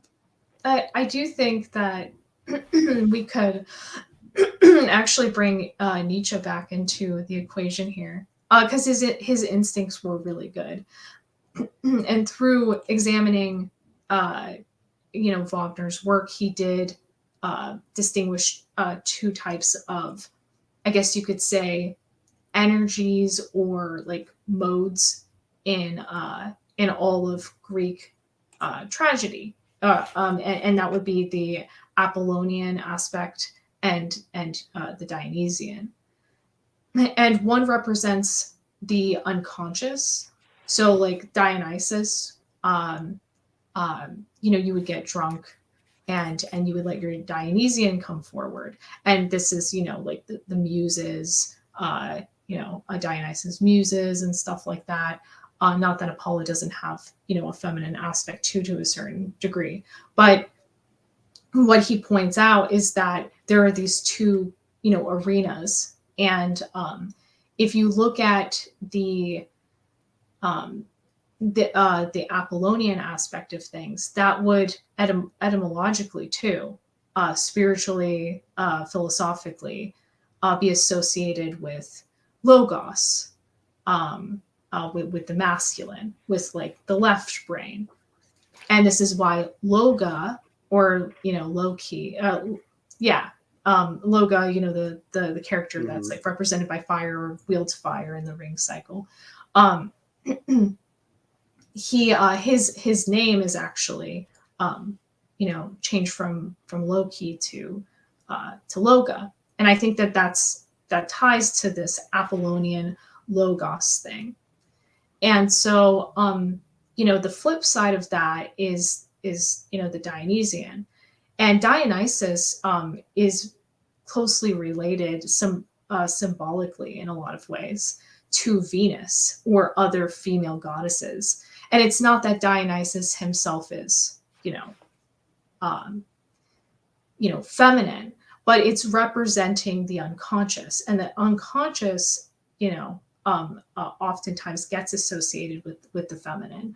And our talk with Dr. Alexander, he actually, talked about that as well.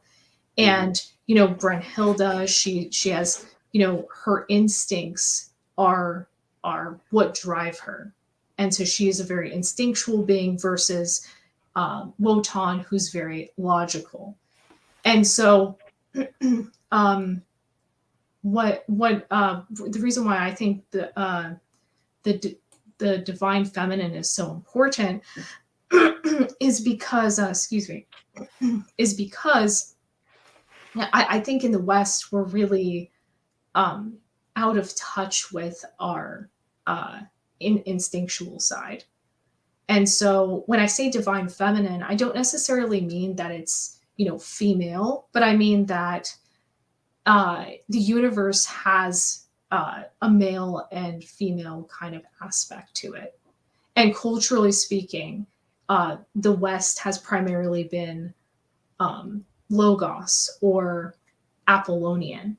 And well, it's not that we're not Dionysian or Sophia or wisdom based. It's that we're not acknowledging that aspect of what we are. And so our culture is kind of like weirdly leaning, in one direction only. And that's why, it's, let's see, what I'm trying to say is, let's see, how do I best put this? I think it's a proper assessment that Nietzsche has made that we have this problem, because he actually thought we should be more Dionysian. And I think one of the reasons why we have so many problems with, religious institutions is because they're very Apollonian based. there really isn't much of a spirit in them, because the way that you experience God is through the avenue of like the priest. So it's I'm trying to see how I can connect it, because it's a really hard thing to explain. But what I'm trying to say is that you can see that when a society decides that the feminine is like this evil thing, and you're constantly associating the feminine with Eve and with evil, and what also goes with that is that to feel something, like something like sexual desire, that becomes evil.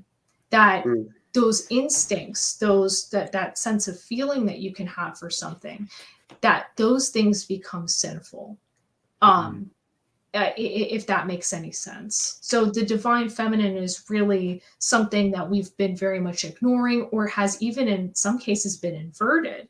And that's why you'll see something like the Baphomet. The Baphomet is a good example of, that energy kind of being, you know, um, kind of manipulated, and it's become almost like homosexual or something. So the feminine needs to be feminine and the masculine needs to be masculine. We're basically not recognizing it. The feminine is kind of kept secret, and is kind of coveted, and is kind of being used against us. Does that make sense? This is a really difficult thing to explain, and I'm trying my best to explain. I get what you're saying. I think, though, what would I say? I think that we see the masculine and the feminine as absolute poles apart, and you can either be one or the other. Almost, that seems to be the mode in our society, and it's like, that the masculine and the feminine can have good and bad aspects to them, and we can emphasize Yes. good and bad aspects to them as well. So it's like we emphasize bad femininity and bad masculinity, and we don't see them as being within the one person. We see you are either one or the other, and Right. this is used. I mean, I don't want to go into too much detail about like how, but people can infer maybe what that might mean. But then also, it's used as like a weapon to make people feel guilty. So you have this conception of being a man, and then you're like, there's a lot of criticism about toxic masculinity. Mm. And in a sense, part of what that's trying to get at is there's like, you need feminine aspects like have to be acknowledged as well. But at the same time, like because there's no sense in which that can be integrated, it's just putting people down, and it's not allowing for a good masculinity either, Yeah. which needs the good femininity, like, To and be that gets expressed. Yeah. to be expressed, and then that gets reflected in romantic relationship too, where we talk about in marriage, two people becoming one, and certain views. I mean, I don't know how far I would agree with this, but one writer on the Ring Cycle said he was a kind of Jungian, but I don't know how far Jung would agree with this. Mm. That in that relationship, then the like the female becomes like an embodiment of the feminine within the man, and the masculine is represented in the male, and Are so you they talking kind about of the anima and the animus? yes, there you go. Yeah. Yes. Yeah. Hmm. This is an important thing. And if you, study Wagner, you'll also see that this is an important terminology, that everybody has their opposite inside of them that they have to reconcile, their masculine or their feminine, their anima or their animus.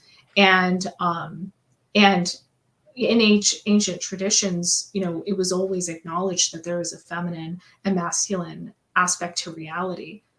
Even geometrical shapes versus Hmm. round things. Like in nature, you see feminine and masculine in everything. But yeah, they do have their good orientation or their bad orientation. And I agree, if you don't have proper feminine represented in society, or if you don't even think it's possible that there can be a healthy, positive female orientation, then you will actually lose both. You'll lose the masculine as well. And yeah, just to drive home this point more that, you know, logos is masculine, you know, that's like, you know, left brain thinking. You know, it's logic and reason. Mm. Jung calls the opposite Sophia or wisdom. And if you take some time to look at mythology, you'll notice that those things are often associated with the feminine. So, you know, these witch burnings and these this, you know, rigid kind of adherence to the church and stuff like that, which Wagner himself did not like. Those things, you know, have kind of killed our spirit.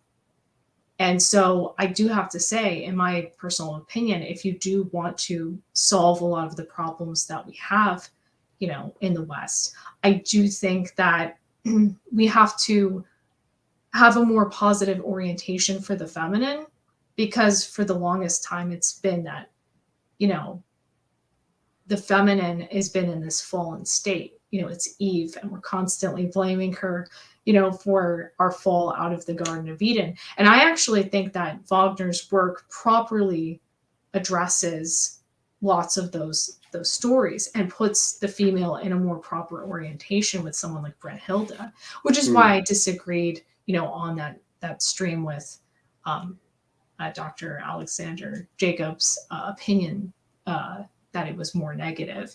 But yeah, I hope this makes sense. This is kind of a strange concept, and you know, it's kind of tricky to explain.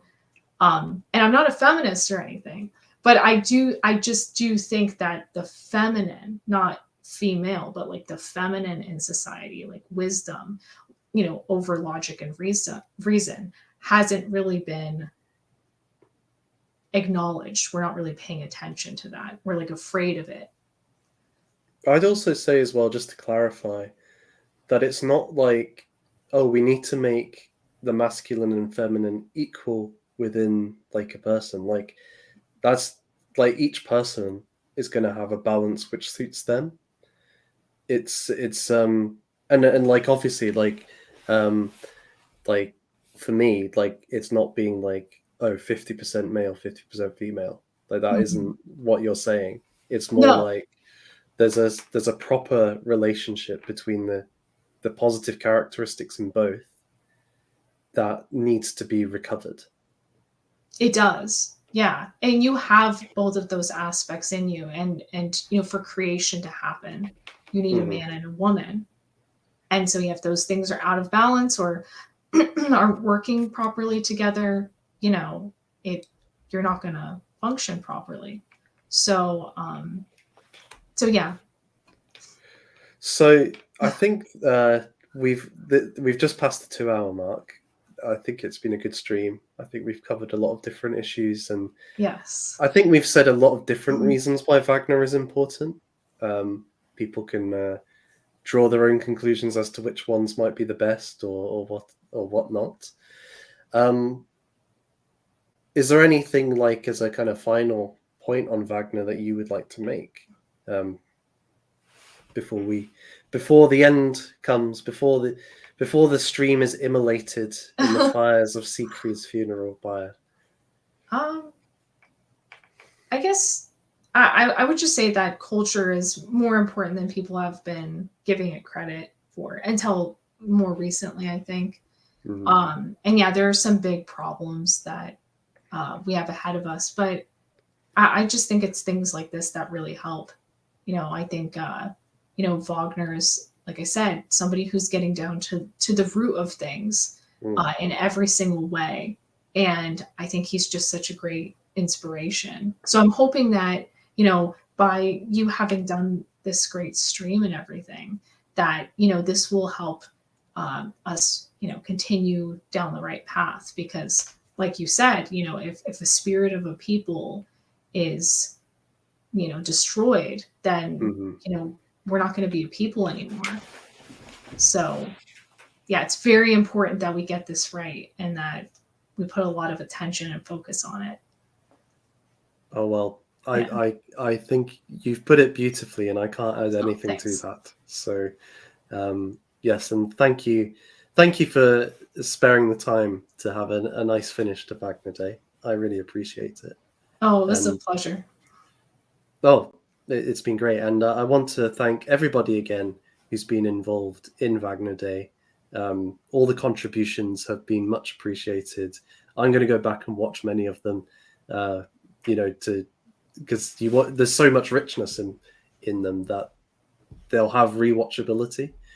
And we're going to play out in a few minutes or so with a final kind of contribution, which was the various prints by Giant Geo from the opera Parsifal, when Gurnemanz comes across Kundry in a bush. She's sleeping in a bush, and it's a great scene, and I've put it to some music. But before that, we have one super chat just come in for $1, and it has no writing. But thank you, hello, for your very kind donation. It is much appreciated. I promise that I'm not just the journeyman doing it for money. I do this for its own value, but it is very welcome. Is there anything you would like to promote, Gifts? I don't think so. I mean, just my YouTube, but I think that's already kind of been linked here. Yeah, that'll be in the links below, and Vingel's just put it in there. Very good of him. Awesome. Thank you. That's great. Well, I have an announcement to make at the very end of Wagner Day. For those well done to all of you who have managed to stay with us so far. And I have some news. Wagner Day has been wonderful, and it's been a great kind of experience. But I've decided that after I've done a few things in the next few weeks, I'm going to take a break from YouTube, from streaming. It's not been an easy decision to make, but I kind of came to this conclusion after some reflection. As many of you will know, I've been doing a lot of streams about heroic figures, about how we can reconnect with the sacred. During Wagner Day, we've been talking about the retrieval of culture and so on, and becoming better than we are, reforming ourselves, renewing ourselves. And it struck me that I talk a lot about these things, but I don't know if I live that life at the moment. And I want to become that person. I want to find what it is that drives me and then follow that. I want to find that passion or that intuition or impulse that that Wagner had for his own life, and then pursue that. And that might mean coming back to YouTube. It might mean like I carry on with streams. It might be something different, but it could be something completely different that I'm called to, that I'm to resign myself to and to pursue. And so I can't say for sure whether I'll come back or not. I'll be a different man, hopefully, by that point. So I can't speak for that man. I can only speak for me now. So it's kind of bittersweet because I've really enjoyed Wagner Day, and it's not that I'm ungrateful to anybody or take you for granted. It's more, I kind of feel like this is the natural conclusion for me of Wagner Day. And it's like, go forth and find yourself. Go forth and find how you can restore our culture. Go forth and be that visionary if you can. So that's what I'm going to go away and do. But I have promised to do some streams before this point, and I will do them. I will do them before I go. So I've got one with Nordhuger on Batman, the philosophy of Batman. I've got one with Ferro on the artwork of John Duncan, a wonderful Scottish artist. Let me see if I can find a painting of his beforehand, before we go. I think I've seen some of his stuff. He's great. He loves doing. He did a lot of symbolist kind of work. Let's see. And then I finally got one with Rupert August, who was on Wagner Day earlier, and we're going to be doing King Arthur. King Arthur. So that'll be good fun. Restoring King Arthur in history. Let's see. Can I get this up? Yeah. This is my favorite painting. Saint Bride. Oh, yeah. And let's see if I can zoom in at all. Oh.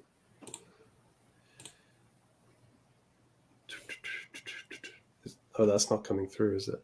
There we go.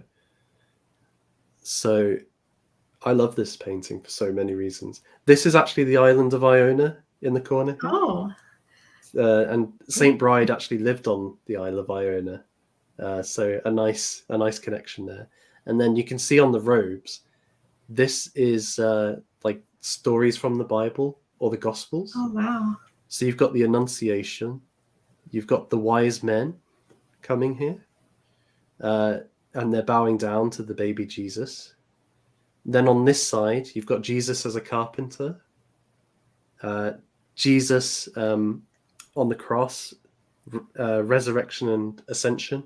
And so this one is looking backwards. So she's looking to the past.